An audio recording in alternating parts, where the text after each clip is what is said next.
The views and opinions expressed on this podcast, including discussions on news, politics, and current events, are solely those of the host and guests and are based on personal thoughts, experiences, and opinions. Nothing stated should be considered factual unless independently verified by the listener. This podcast is for informational and entertainment purposes only and does not provide financial, legal, medical, political, or life advice. Any actions discussed are what we would do personally, not recommendations for others. Listeners are encouraged to do their own research and consult qualified professionals before making any decisions. What's going on? Welcome to another episode of the Impel Forward Podcast. Yes, sir. I am your host, Leon, and today I have with me, let me get my reading right now, a special guest. Today's guest is a proud son of Durham, North Carolina. Yes. A barber, recording artist, community leader, and a passionate advocate against gun violence. From growing up in the projects to becoming a voice for hope and positive change, he's using his platform to inspire the next generation. Please help me welcome Khedron Mims to the Impel Forward Podcast, also known as Petcher Boy. Thank you, my brother. What's Such going a on? warm welcome, man. This is an honor. I appreciate you for inviting me here. It's an honor just to be here to sit with you and have some conversation. Yeah. Yes, sir. Yeah, I've been following you for a while. I've been knowing you for a little bit. Yes, sir. I first learned about you, people telling me you was doing singing telegrams. That was some years ago. Yes, sir. And then, your sister used to work with me in the shop. Yes. My wife were neighbors. Absolutely. So Yes. yeah, I've just been following you for a while, and I seen you post something the other day. Yes, sir. It was a write-up about you. Yes, sir. I said, man, let me hit Khedron up, man. Yes, sir. Khedron. How you pronounce it? It's Khedron. Khedron. Yes. Khedron.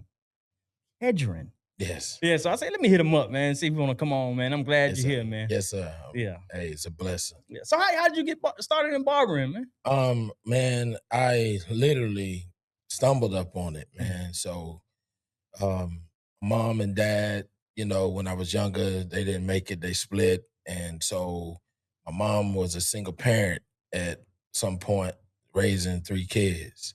And so it was us in the house. My older brother, Kenny, his name is Kenny Mims, he used to cut our hair, mom was trying to do the best she could at the time. And, she worked hard. My mother was a hard worker. She was a freight rate specialist for EPA. My dad was in the military and, he was a master martial artist in Kung Fu. And so I was really close to my father, really close to my father. And my mom, we was all close, pretty much tight-knit family. But my brother would cut his hair, but we were 6 years apart. And so, he was partying, doing this thing with his homeboys or whatever. And so, man, sometimes he'll miss some of those cuts in my hair. It just grew. It just kept growing. It wouldn't stop. I had hair back then, but now I don't. Right. But so I picked up a pair of clippers. We had one pair of clippers in the house at the time. It was a wall clipper. And man, I said, I'm gonna try this thing out. It was a disaster. It was one of the worst decisions that I made, I thought, So my cousin Kiwan and Kenny Boo, call him Boo, came home and I was like, well, we had an edger in the house too. I used to edge myself with the same clippers. So, you know how that is. Yeah. You got one pair of clippers. So you do the trimming at the same time you do the cutting with the same clipper. So, man, I decided to put a part in my head, and the part looked like Highway 40, And Kenny Boo and Kiwan came, man. They was laughing. They was together. They was out somewhere, man. They laughed. I was like, Boo, please tell me that you can fix this. He was like, the only thing we could do is ball it. Right. It's over for you. And so that day, man, I don't know what pushed me, but something in me just had a desire to cut my own hair.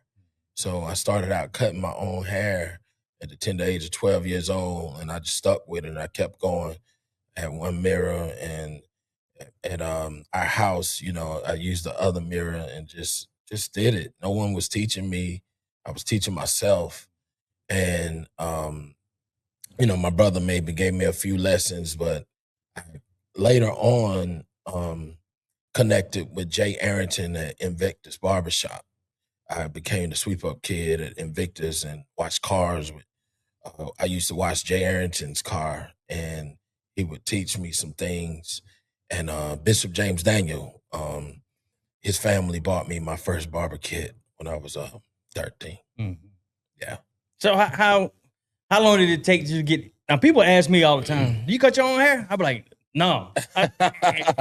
And just I just told somebody this the other day. What you said? You started cutting your hair at 12. Yeah. I said people who cut their own hair usually start middle school, elementary, at least 6th, 7th, 8th grade. Yeah. That's how they know how to cut their own hair. So they've been doing it. They had, like you said, you messed it up. So a lot of times people had it when they start, they mess their hair up for a long time. Yeah. I said, I'm 50 years old. I'm not cutting my own hair because I never did. I ain't start till 28. Right. You got to start early. Got to. That's right. So when you started and you got the hang of it, where did you? How did you know to go to barber school? Who put you in barber school? How did all that come about?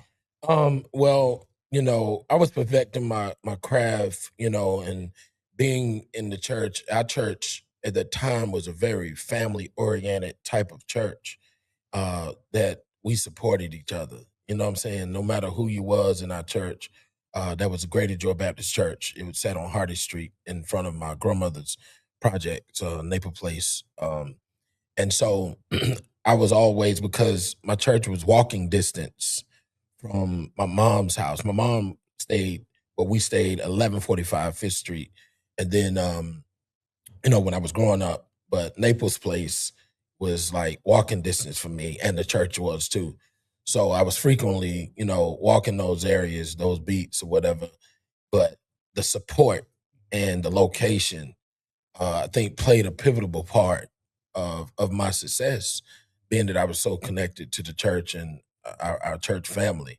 So I was messing up some heads, you know what I'm saying, and continue to work, the gift with the mentorship with Jay Arrington propelled me. And so, man, 11th grade, man, I pretty much fell out of school, you know what I'm saying, fell to 11th grade, 11th grade.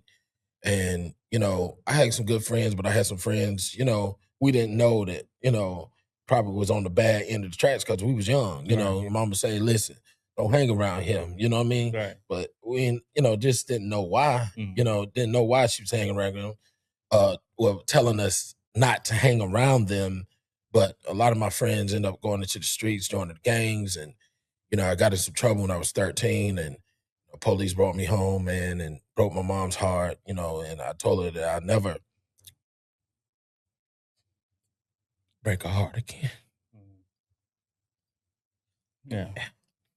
And that was the turning point of my life. I made a decision to do the right thing, because I used to fight all the time when I was a kid, and do things to people, and I turned my heart to God. Now, what was your dad around this time? For some reason, my pops, he was busy, and you gotta excuse me, man. Oh, you good? Yeah, you good, brother. I know how it is. It just touches you, man, when you see, because sometimes you don't recognize, man, how you make it, and how the people that around you in your village, how much they sacrifice for you. And looking back and seeing the mentorship and how it played a pivotal part of my life, I'm just so grateful. And because it wasn't me, it wasn't just my ingenuity, my talent, or me doing great things to make it, and I look at, some of the younger generation now, they just don't listen, or, they, feel like they got it all together. No, I'm gonna do it this way. Oh man, you don't know nothing. Right, exactly. Yeah, that's how they are. So like, we kind of listened and we paid attention. And even if we don't want to hear it, we were made to obey, made to listen, we couldn't speak when adults was in the house or in a room or whatever because, it's about respect.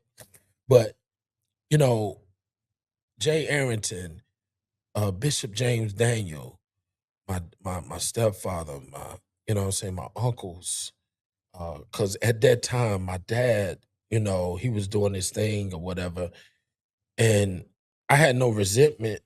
I had a lot of resentment at the time that was going on because I was really, really close to my father.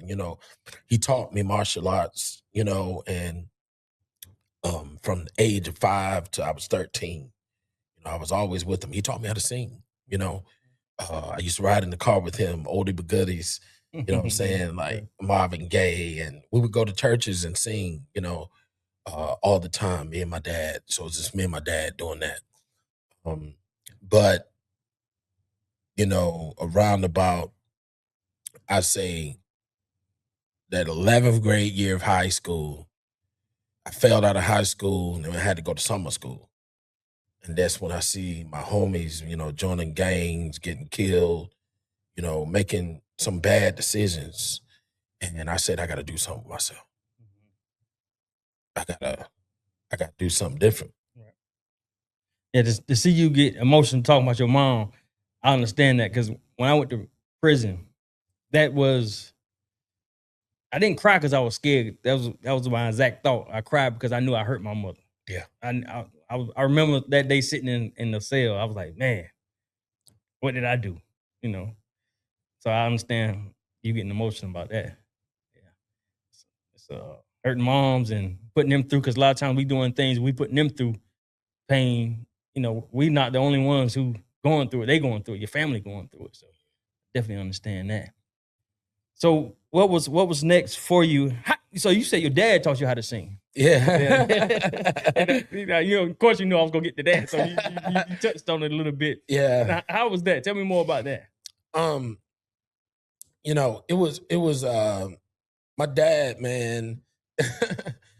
He's a great character, man. He always just upbeat and he just loved to sing. It was just something in him. But I never knew why until about this year. Because I asked my dad, I was like, Pop, man, where did you learn how to sing from? And then I found out my grandmother, my great aunts, all of them had groups. Mm-hmm. So it was a family thing. And then my dad had a group with Pastor Fozart. Okay. When I was younger, Pastor Fozart would hang at my house and they'd be recording, and there was this guy named Mr. Chester over by Cornwallis. They used to rehearse at the house. So I was always around like my dad and his singer groups and his bands and him like at church, Reverend Cheek at United UCC, which Ray Watkins is the pastor. That was one of the churches that we had went to, and also Burton, the church on Burton Road. My great grandmother went there. So those are the two places that I sung my first songs at with my pops. Yeah. So when did you start doing solos and really getting comfortable? So were you already comfortable? Nah, not really comfortable. As a little boy, I used to have a really high voice, and I used to probably sing so high pitched and loud, and they was like, man, we gotta calm this joker down. Right. But it just takes time to develop a gift. It takes time to develop a craft. Just like with barbering, you have to be consistent. You have to do it over and over again, and be around people that's better than you. And someone that's willing to see your gift and say, hey, let me show them a little something. Let me take special interest, or someone taking special interest in you and saying, how about doing it this way or that way? And so you have to listen. You have to, not despise correction. I try to live off the principles of my life, and but it says, you're a fool if you despise corrections. Right. That's what the word of God say. So I try to, if somebody say something, even to this day now, try to at least listen to them. Right. See what they're saying. Right. Yeah. How you get into singing telegrams? Man, I was cutting hair, and I used to be real shy, Mm. and I didn't, really want to open up to people like that, except for church, you know what I mean, or somewhere I had to sing. So it wasn't something that I would just offer to like sing out in public, or somebody even asked me to sing. I'm like, man, nah, I'm good, Right. Um, James Abram, the guy that has the bow ties, Yeah, I and know James. Abram Jada's men's men's accessories. Yeah. accessories. So he's one of my clients, and um, when I was at Downey's barbershop, but my first barbershop was Changing Faces that I opened up back in 2000 on Fayetteville Street, 908 Fayetteville Street. And James was a client then. He was like, man, Khedron, man, listen, I need you to sing to somebody for me. I was like, what? He was like, yeah, man, come on, man, please. He really has a compelling type of personality. Yeah, he that did. this brother can get you to do almost anything. So he's like, be at my house tonight and I'm going to pay you. And I was like, man, no, man, come on, man. I don't be singing for people. Man, he just kept on until I decided to do it. And when I did it, man, it just blessed them so much. And I was like, wow, I never knew just singing to a person would impact their life like that.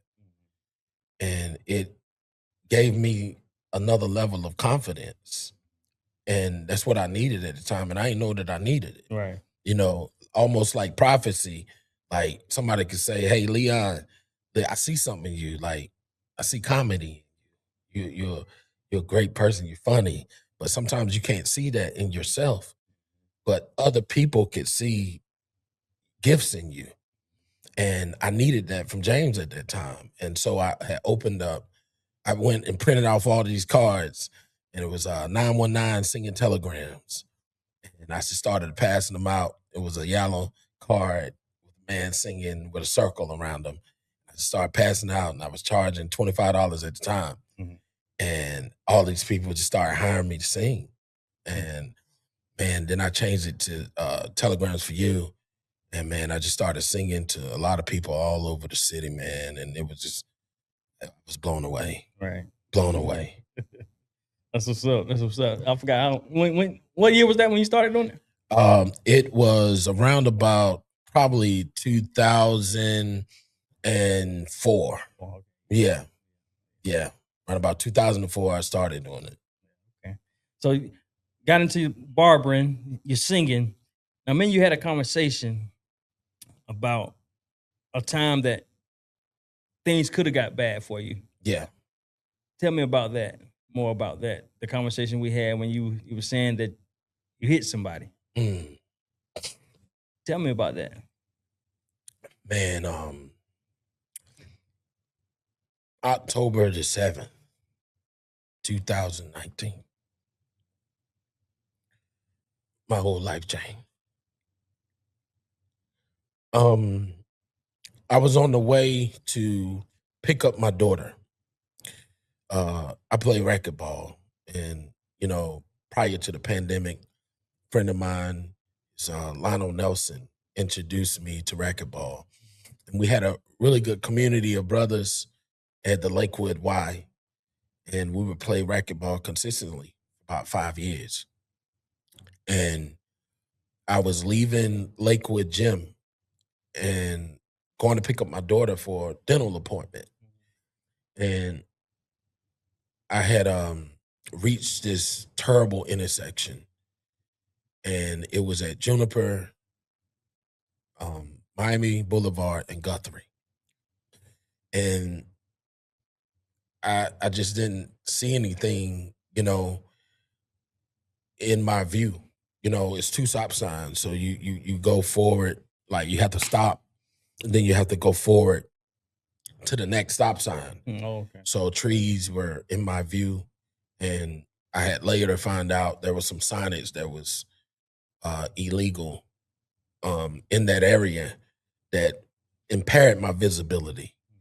And city had already been investigating this intersection. It was a bad intersection, really, really bad intersection. And so I wasn't mobile at all. What's going on? I hope that you are enjoying this episode, but I wanted to take the time out to ask you to please subscribe to the podcast. I've noticed that a lot of people are watching but are not subscribed. Make sure you subscribe, like, share, and don't forget to hit the notification bell. That way you won't miss an episode when it's aired or about to air. And also make sure you go to impelforwardmerch.com. That's impelforwardmerch.com. Grab you something. Now back to the episode. And I stopped and didn't see anything. And then I came forth and it was a guy, on a moped, man. He just didn't see me. And I stopped in the median, and I was praying to God, man, that he would see me, and he didn't. And so I got out. He had ejected. I got out. I said, "Sir, are you okay?" And he wasn't. And he passed away in my arms, man. I was holding him. I called 911, and he passed him on. And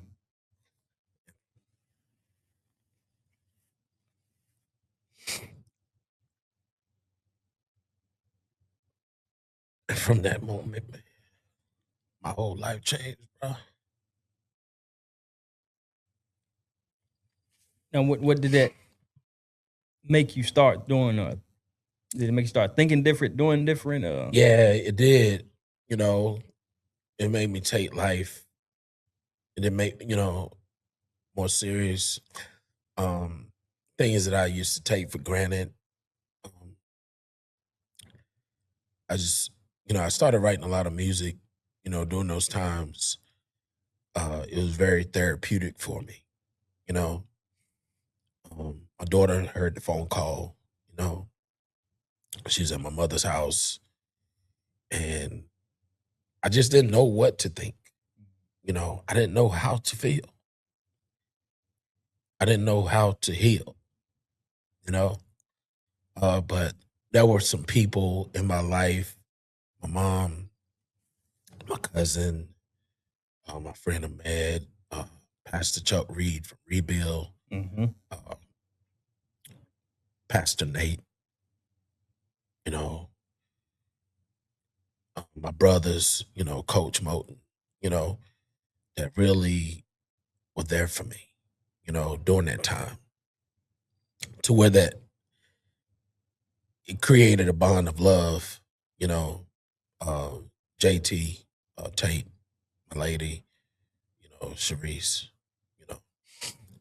and it's just, Leon, when the unexpected happens, what do you do?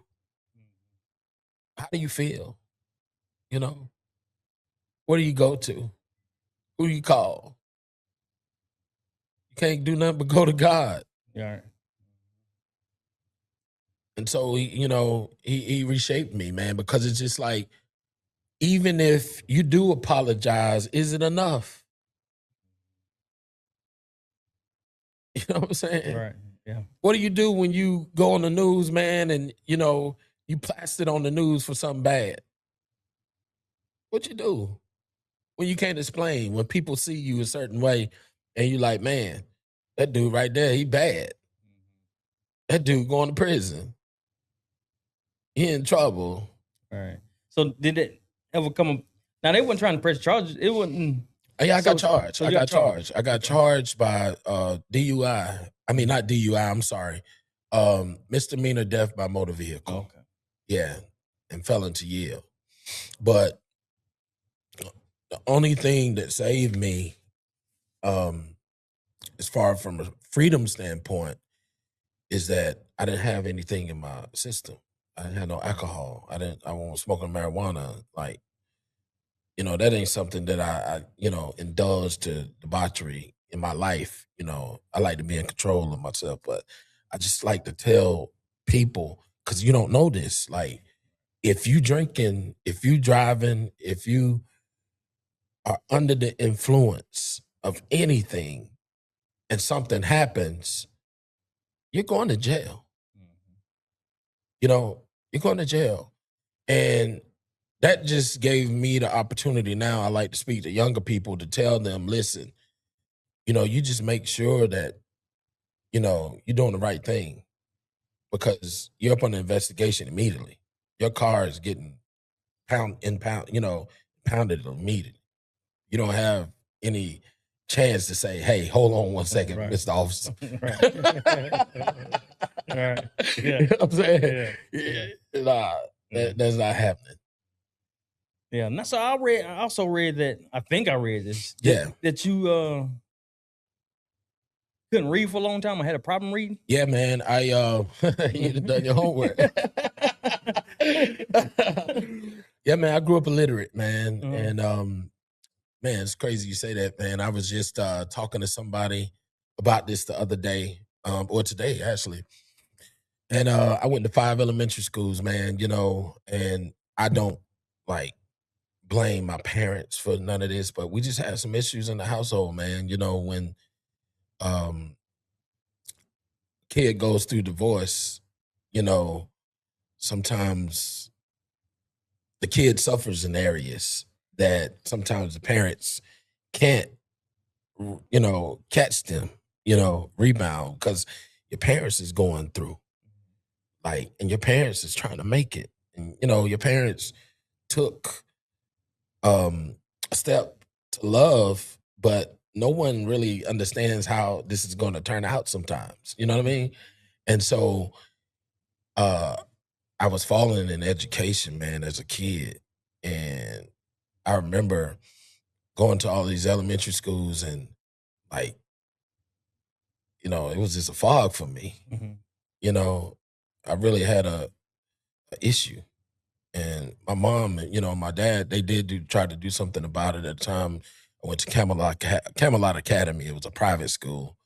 But, man, I was really lost there, And then I went to Lowe's Grove Elementary School, and I failed Lowe's Grove Elementary School. Then I went to Y.E. Smith. Went to Y.E. Smith, and I was still lost. And then I went to Bethesda. And then I got some consistency when we moved to Welland Village. I went to Neal.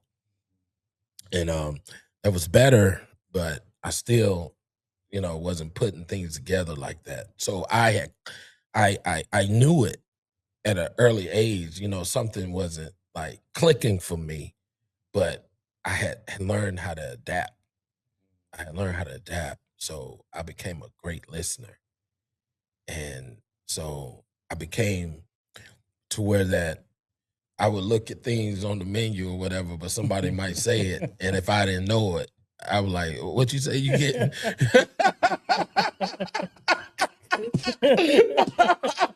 Yeah, I want that right there. But, in my younger years, by the time that I got to barber school and all that, man, I passed tests, just by listening to what people said, But, I'm not going to say that I totally didn't know how to read anything. Right. But the hard stuff, I was on the 2nd and 3rd grade reading level as an adult. That's what I was going to ask, because when I read it, I was like, it said until recently. I'm like, recently. So as an adult, I started my business, changing faces, barbershop, all of that, and man, I was a literate, on the 3rd, 4th grade reading level then, but so what I had did, once I got the courage, I went to Vance Granville. I didn't want nobody to know.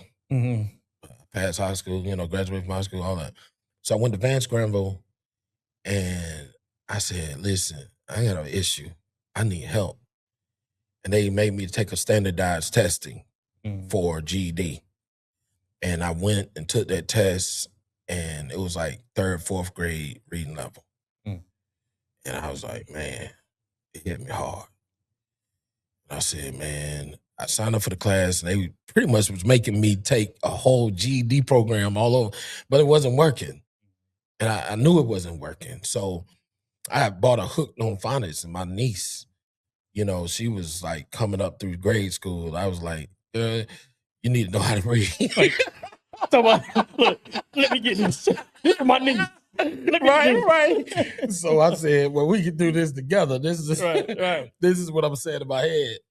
And man, I was just going through the phonics because I knew that's what I missed. Like, if you miss phonics at an early age, you're lost. And so we started going through the phonics together, and it started helping a little bit. And I was like, okay. And I just practice, and I read some things at home, or I just get audio books and stuff like that. But it didn't really click for me until I found out about the Durham Literacy Center. And when I went to the Durham Literacy Center, I was embarrassed because I was already a businessman in my own home. I said, well, let me put a hood on my head and just walk in there every day. You know what I'm saying? I pray that nobody's in there that, you know, that knew me. And lo and behold, no one was in there. Maybe one person that I knew, but, you know, it wasn't from my network of influence or whatever. So I was okay. I met this guy named Gardy and Miss Rebecca. And what they do, they pair you with mentors, tutors.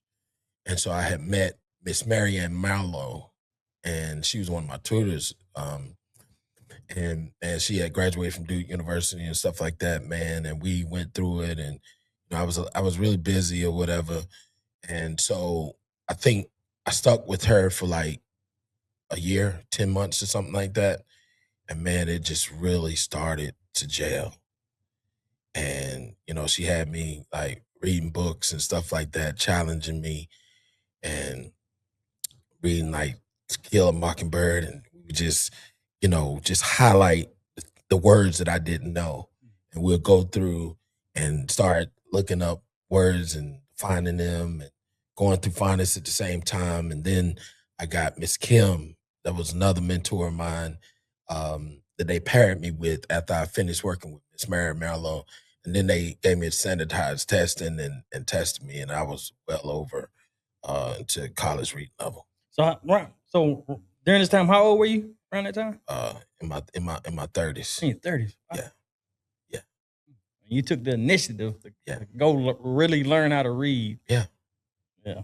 Like to get on the level where I know that I should have been the whole time. So even before then, didn't nobody around you even notice anything? No, you couldn't. I faked it, you know. And then if somebody like during school would ask me to read, I'm like, no, I don't feel like reading, you know. No, I'll choose somebody else. I don't feel good right now. Yeah. I'm all right. Yeah. And stuff like that, man. So you learn how to adapt, or you just try to pass the baton off somebody else from embarrassing yourself. You know, that's one of the worst things that a person like, cause you know, we kind of grew up, man. We grew up hard, man. Yeah. You know, somebody found out that you couldn't read, man. And picked on. Yeah, man. They're gonna let you live that down. Yeah. Yeah. That's amazing. Yeah. So what's one of the meaningful conversations you ever had behind the barber chair? Oh, the barber chair? Yeah. Wow, man. Leon, you know, it's so many. It's so many, man. And that's one of the things that I love about barbering the most. It's just like, it's so impactful because it's just like someone could come in and you thinking you've been a blessing, you know, you've been a blessing to them, but they, in return, it's like a conduit, man. They're being a blessing to you. You know, it may be a homeless person. It may be, you know, it may be an athlete that don't trust people, you know, that just need a friend, need somebody to talk to, need to tell something personal to where that they entrust that you're going to take it and not tell anybody, you know. So it's so many impactful. I tell you one impactful thing, though. So when I was starting Rivals, I had moved Rivals. Well, I was out 98 Highway at first, you know, near your wife. Right.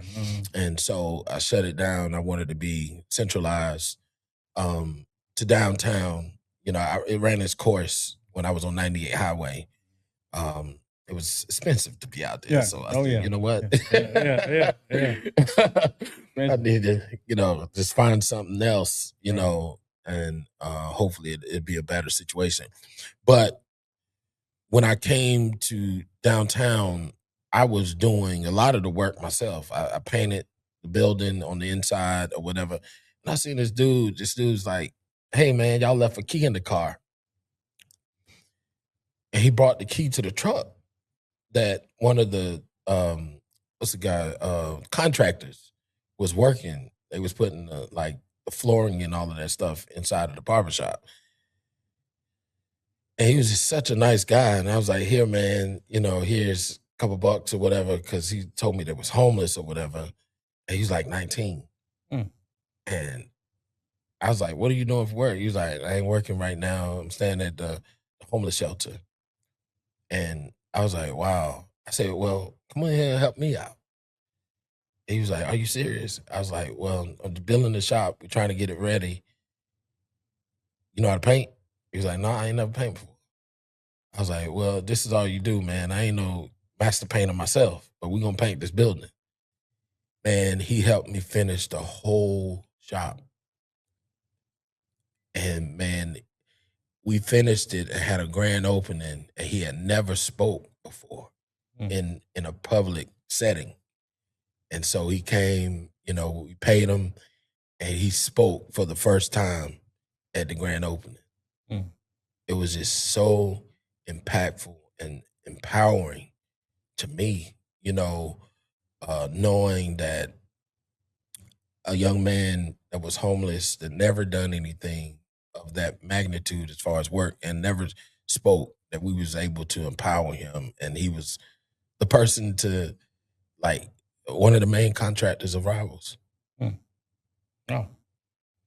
Yeah, you still in touch with him now? You know where he is? I haven't talked to him in a while. Mm-hmm. He moved to Connecticut. Okay. He had a baby with another young girl, and she was homeless at the same time, but they end up moving to Connecticut with the mom. Yeah. So that's one of the examples of you in the city. Yeah. Things you're doing in the city. Wow. So let's talk about that. Yeah. Things you're doing trying to make the city better. Yes. So gun violence, I know you talking about that a lot. Mm-hmm. We also had a conversation when I think you said, did you say I don't know if you was talking about the church not getting out there more or just people as far as when it comes to gang violence, scared to go talk to different people. Right. I think that this is a different day and time. When I was growing up, the neighborhood took care of the neighborhood. So it was like you could have a preacher, you could have a plumber, you could have a barber, you could have an electrician. No matter what it was, you could have somebody that, like an engineer, they would speak to kids, even if, they was on the wrong side of the tracks, even if they was a little bit, even if they was a hustler, even if selling drugs, even the drug dealers that I grew up around in the community had relationships with everybody, and they were kind, and, they would do things like pay people rent and stuff like that. But now, a lot of times you see, they're not speaking to each other, just because somebody got tattoos on, or they got a flag hanging out the back, or bandana on, or they smell like weed, people just walk by them and not say anything, And so I feel as though that when the gang movement started, it scared, our communities, and rightfully so, There's a lot of violence that are going on in our communities, and people's just like, "Yo, I ain't messing. I'm gonna block that out." You know what I'm saying? Or I'm gonna block those type of people out. And I'm going to, people have stereotypes, and stereotypes are real, but we have to understand that a lot of these people may come from backgrounds that you might not have came from, and you might not understand how they got to be the way that they are. And we have to spend time with these individuals, and we have to spend time, because it could have been any one of us. Right.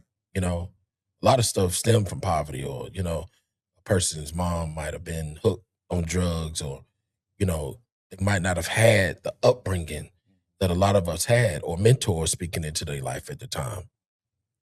And they turn out being something that, you know, like, man, he on the news today. Okay. But do we stop loving him? Do we stop caring for him? Yeah, we had those conversations on some other podcasts. And the kids are kind of different these days. Yeah. They are kind of different. And I think a lot of people are scared to approach them or even say anything to them. And I guess it's about feeling safe, or being safe. Don't want something. Now, some kids don't want it. Right. And so I guess that's maybe where people look at it that way. Like, you know, they don't, I'm not saying that to them because they're not going to listen anyway. Yeah. So how do you get through to them? I think this, I'm not the perfect, Right. you know, I'm not a perfect person to say that I get through people, because, like, you know, sometimes it's about ordering the seed, you know, because you may, Leon, talk to someone because you may have a different perspective, or you might have went through some things that I didn't go through, you know, that you'll be able to relate to that kid differently than I can. You know, all of us have talents and gifts and things that God has created us to do that might be a more draw for someone, you know, and be like, oh man, Leon, you did that. You know, you had to go through that for real. I see myself in, you know, in you. And so if I say, hey man, chill out, you say, hey man, chill out, because I had to go through this, you don't want to go through that. But if our community is kind of turning the faucet off and not speaking, or not, you know, impacting, or just because this kid looks like that, or just because he smells like weed, you know, man, that kid might not ever change, might not ever get an opportunity to see it differently. Right. And I'm not, and I hate, I don't like to generalize things saying the church is not doing, you know, because I just feel like that we can be more impactful as a whole, because the work happens when we leave. It's supposed to happen when we leave the church, when we're getting refilled and we going out into the world. You know, we're supposed to be bright light, you know, to our community and to our world. And something that you were saying the other day that I've often shared a lot. Years ago, this kid, I was telling him about my situation, what I went through. And like you were saying, he was one of the ones who didn't want to hear it. Right. He told me, he said, I'm not scared of you because you've been to prison. Yes. A couple of years later, maybe it probably wasn't even that long after he said that. He was gone. He was gone away from here he got a lot of time. Yes. And so I think those are the ones that I'm thinking of, and that example that you gave, like, yes, sometimes they ain't gonna want to hear it. But there are some that will listen. Yes. You know, if you could just help a few. Yes. Yeah. Yeah, and that's the thing, like, you know, sometimes, like, getting in trouble to one person and be like, man, I ain't gonna touch that stove no more. Right. Yeah. But some people, man, they could get trouble over and over and over and over again and still not learn. Mm-hmm. You know? And, you know, we do have those instances out there where that sometimes a person just got to be burnt to learn. Mm-hmm. Sometimes they got to go do that time. Just to get that wake-up call. Right. Yeah. Yeah. And sometimes it's necessary. Yeah. Now, growing up in Durham. Yeah. Being from Durham. Mm-hmm. Love the city. Yeah. What do you want your legacy to be? Man, I really want my legacy to be what God wants it to be for me. You know, man, being an entrepreneur, sometimes we try to make things work, make it happen on our own. And one of the things that I learned about, going through some trials in life, um, God has an expected end, for all of us. Sometimes we can try to calculate, we can try to forecast, we could try to plan, we could try to do whatever it is that we feel like that we want to do for ourselves. One of the scriptures that I love is that lean not into your own understanding, but in all thy ways acknowledge him, and he shall direct your path. And I just want to be in full purpose of whatever God has for me to do in my calling. So I'm available, for whatever God wants me to be available for right now in the season through my talents, through my gifts. And, I'm going to use my talents and my gifts to, do what God wants me to do for his people. Now you collaborating with a lot of people doing different Yeah. things, music and all that. How do you get all these collaborations going? Well, you definitely you know a lot of people. So Yeah. how do you do all that? Well, it's just I'd say, man, it's through a lot of authentic relationships, like a lot of conversations, a lot of just realness and getting to know people.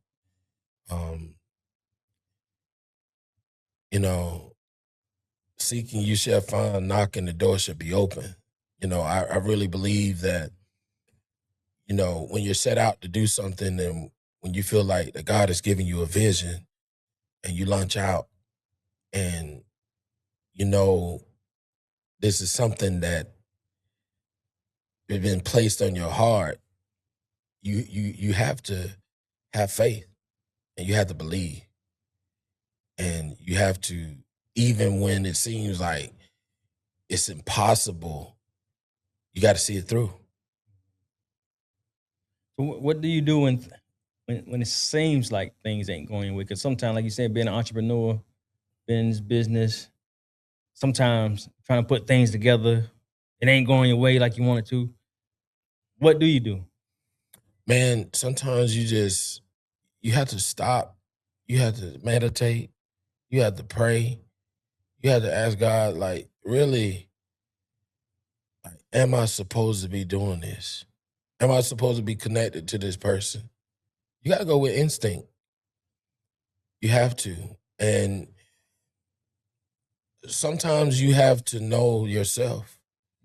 And getting to know thyself, man, is sometimes painful. Sometimes you're going to be placed in a situation to where you're going to get to know yourself. Because I think that getting to know yourself, sometimes you go through trials, sometimes you go through brokenness, sometimes you go through the loss of friendships. And you kind of discover, like, man, all right, your authentic self. Yeah. Not being influenced by, the opinions of others. I mean, that's how I see it now. Years ago, yeah, I probably wouldn't have seen it that way. Why you say that? I just think it just takes a lot of development, and like when you grow up sometimes in brokenness, man, you look for certain things. You look for acceptance. You look for somebody to say, hey, man, keep going. I love you. You know what I'm saying? Or, man, you're doing all right. But when you're growing closer to God, man, and, I'm not perfect. You know what I'm saying? Nobody is, I don't think. But, like, sometimes it gets lonely. Sometimes you travel alone, but you can hear God's voice better like that when you got time to sit in your car by yourself and just pray to him or go travel somewhere and get by yourself. Like, Jesus, he did a lot of his work, man. And what it say? He got away from the multitude. He went to the mountains. That's when he was able to hear God. He was able to relax, come back refreshed, and do more work for the people. I guess that answers my question about what I Ask Marcus the other night. Because Marcus, he went through his thing. Of course, Yeah. in the air, people would see it. Yeah. He said he had to step away from the church a little bit. Yeah. Because he was going through his situation. Yeah. That answered my question. Yeah. Yeah. It's we're in a really real defining time in the world. You just got to think that, man, I think the pandemic just changed everything. Changed a lot, man. It gave people time to reflect, people time to think. Yeah, it sure did. So what's now you went from Changing Phases to Rivals in another building and you still got Rivals. Mm-hmm. You think you open up another barbershop, or you think you about done, or man, this will be your last one? I don't know, man. I mean, I love the chemistry that we have at the shop now, and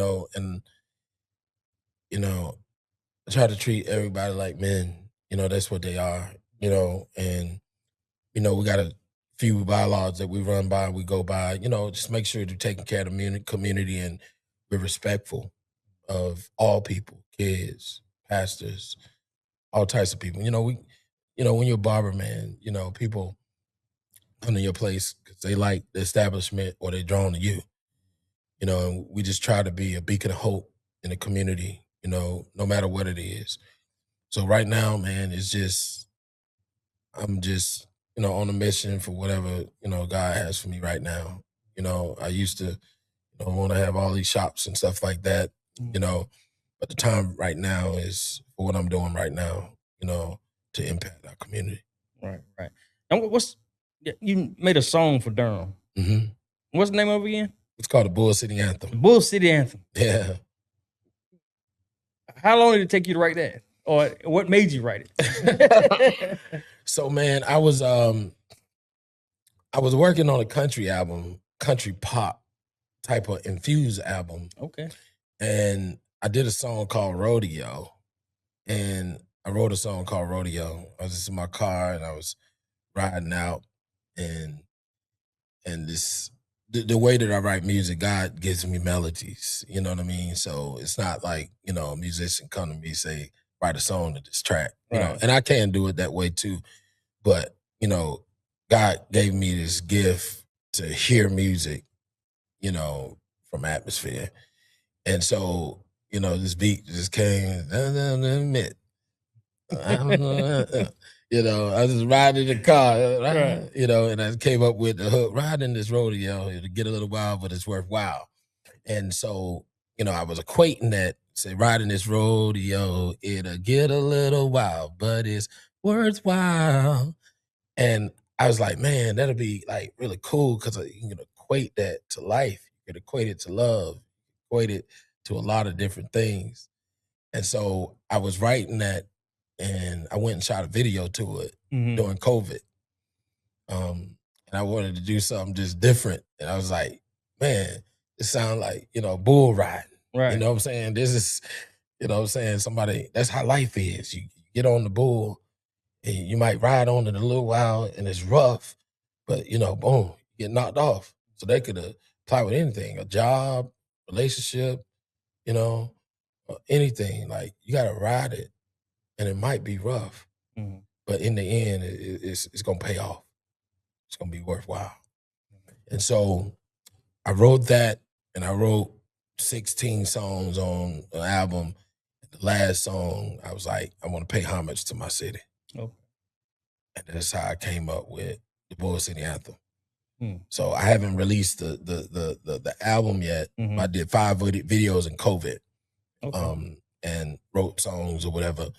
And the Bull City Anthem, and God put in my spirit, I was like, I get tired of seeing all of these killings, all of these shootings, and I get tired of hearing like this preconceived notion of Durham as a bad place.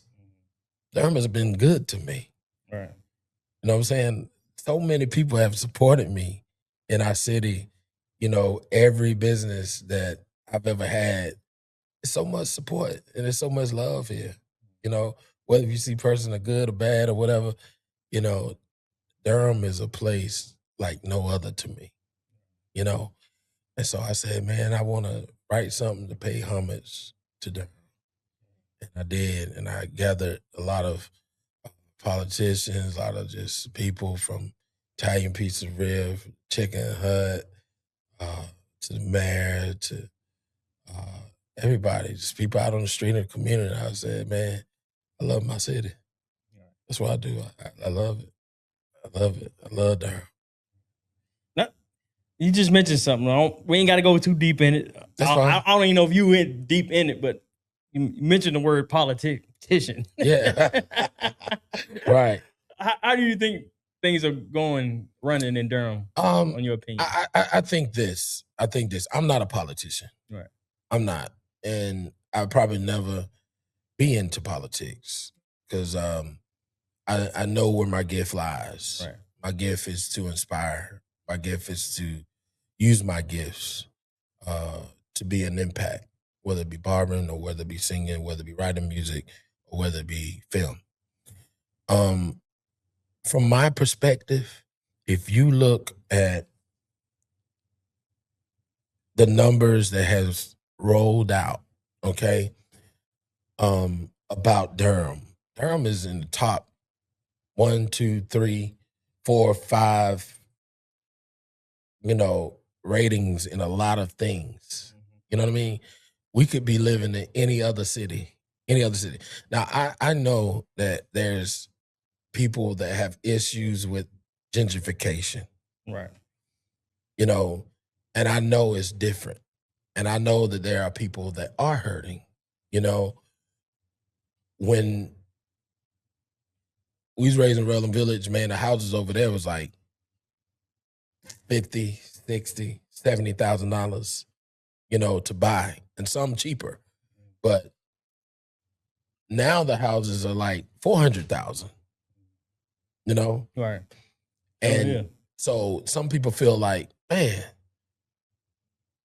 that did take advantage and not go get loans and, that have equity in their house. Some of those people have more money than they ever had in their life. You don't hear about a lot of those stories, but you do hear about a lot of stories of, hey, where am I going to move? I can't afford to be here. The Durham that we live in now is not the same Durham that I grew up in. And I feel like either some cities may evolve or some cities are going to diminish. So we have to do something about it. I think that we have to do something about it in every fashion of it. We have to prepare differently as people. And yeah, we couldn't tell that it was coming. And some people say, oh, I wish I would have known. I would have invested. I would have bought more homes so I could position my family in a different way, Shoot, I wish I would have known, you know what I'm saying? Exactly. But some people did take advantage of that. And some people do have their family set up differently because of it. But I feel like some people may feel like, man, I can't afford a home in the city. What am I going to do? And I feel like they are going to do something about it. And I feel like there are programs out there for affordable homes. And if there isn't, I feel like there need to be more opportunities. But we can't get stuck in a lot of the negativity. I just hate when I see, especially our people, fighting against each other. And, some people are passionate, and some of the things that they may be fighting for is reality and it may be real. But I think we have to do it in a tactful way to where we galvanize and we come together and figure out solutions, because if you just like, it's almost like the streets, okay? So, say you want to be a politician or you want to be political or you want to change to happen, you know, but if you don't have a solution to where you're doing it in a tactful way and we're moving towards success and getting things done for the community, like, but you want violence to stop. It's almost like the same behavior. You understand what I'm saying? So I come through the community where we had Howard Clements, we had Miss Ann Atwater, you know what I'm saying? We had Martin Luther Kings and the Malcolm X's and stuff like that. Like, yeah, it might have been a fight or a struggle, but, you know, civil rights was happening and that was going on, but they had a purpose. They had a plan. I think it's just time out for all of this chaos, you know, and we move together and to have solutions, and we do it in a tactful way, and we treat each other with some type of empathy, you know, and care. You know, I feel like, you know, and I don't like to generalize things like I was saying before, but I see it in our communities, our Black community. Oh yeah, most You definitely. know, we you know, we have to love each other. You know, we come through enough. Yeah. We come through enough, man. The way, you know what I'm saying, we kill each other. Our own race. Yeah. What other race does that, really? Some people will argue that they do it too, but we just don't see it because we're not around them. But we do it a lot. Yeah. Yes. And so I think that I got a song that's going to be on the soundtrack for the Bull City Turnaround film. It's called Cold Blooded. It said, we had no rights, slaves. I'm sorry. Yeah, we had no rights. I messed it up. But let me go to this piece. It said, I don't understand why Black men are killed cold-blooded in the street. I just don't understand it. And, you know, yeah, there's systematic corruption, but it's time for us to wisen up and stop the destruction. We don't need no more roundtable discussions. It's genocide. We can no longer hide. Too many people have died. I don't understand why Black men are killed cold-blooded in the street. You know, we could say all day, oh man, it's the white man. You hear that all the time. It's this, it's that. But when are we going to say, yo, let me treat my brother better. Let me show him some love. Let me give him a hug. Let me give him a job. Let me give him an opportunity. Nah, man, I can't. Even though I'm in anger, this is another brother right here. Yeah, we had that discussion all the time in the shop or on the podcast about still blaming, even though we know the history. Yeah. But a lot of people like to keep blaming. I mean, we get it, but like you said, it's time to change that. Yeah. You know, you can't keep saying, well, they set us back. They did this. Do you know why we act like this? Yeah. Okay, we get it, but we got time to, you know, love each other. Right. Do better by each other. Yeah. Yeah, so, yeah. A lot of people do like to keep harping on that. Yeah, we got to change the narrative. Yeah. We got to, man. We're too gifted, too talented. Got great things, you know, amongst our race. Yeah. Yeah. So what's next? So man, I'd say we got a lot of stories in our communities, man. And so after the Bull City Anthem and what we did with that and the response that we got, you know, and God, you know, had put something in my heart, man, that we need to show our young people there are successful people in the communities that, you know, did catch a strike, you know, did have to go to prison, you know, did have to go through some tough situations. So I started filming shortly afterwards and came up with the name. It was called Bull City Turnaround. And so we took some individuals in our communities back to their stomping grounds and back to some of the places that they came out of and allowed them to tell their story on film. All right, that's dope. Yeah. Yeah. Yeah, man. Oh. So I'm not a good collaborator. Why you say that, man? I try to reach out to people, man. But look, Yeah. not for real though. If anything you got going, because I always see stuff late when people be having things and different things. I'm like, man, I look at the date now, I can't make it. Yeah. So anything you're doing, man, just let me know, man. I'll try my best to get there and show my face and support. Absolutely. If I need to record a little bit, whatever. Yes. Let me know, man. I like to be a part of yes. different things, man. Yeah, definitely let me know. So anything else? Did I ask you enough questions? Man, you just gotta go on sing something for me, man. You know what I'm saying? You gotta end up the show, man. You gotta. I'm a background singer. Do a little something, man. I'm a background singer. yeah, but anything else you would like to lead the people? Man, nah, man. I just really believe that when the time now that we can inspire our kids, through like what you're doing now. I really appreciate what you're doing. Because people listen, and it's an impact. You're changing lives right now at this moment.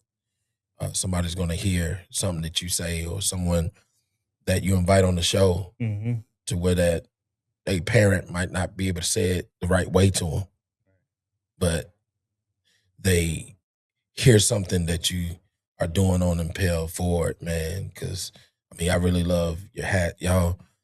We make sure we invest in your show because of shows like this, that you're going to move somebody else forward, and save someone's life. Right. Because that's what it's all about, man. Yeah, Impel, the word Impel means to take action. Yes. Just like you took action and really putting that time in to learn how to read. Yes. Like you taking action in the community. Yes. Like you taking action to helping people grow and get better. So yes. Impel, that's exactly what it means. Move forward. Impel. Take action. Man. So I appreciate you, man. Yeah, appreciate it. Yeah. Yeah. Really do. All right. You said a lot. So we're going to end it. Just give the people some encouraging words, man. Just look that camera right there and just don't never lose hope. Don't never lose hope. No matter what you're going through, no matter the struggle, no matter the test, no matter the storm, no matter how hard it gets, God got something that he's going to do in your life. You just have to hang in there and believe and have faith, the size of the grain of the mustard seed, and know that God is going to move mountains. He's going to do it for you. I don't know who's listening to this, who's struggling right now, and who feel like your life is over. It's not. It's the beginning. And tell the people where to find you on social media, Facebook, Instagram, whatever. You can find me at Bull City Turnaround, and also Rivals Barbershop. So any of those on social media, we're there. Please join us. Yeah, Facebook, Khedron Mims, right? But that's what I Khedron Mims, KHEDRON, Mims, MIMS. MIMS. Yes. Yes. All right. There you have it for another episode of the Impel Forward Podcast. And remember, seize the opportunity to grasp your dreams. Peace.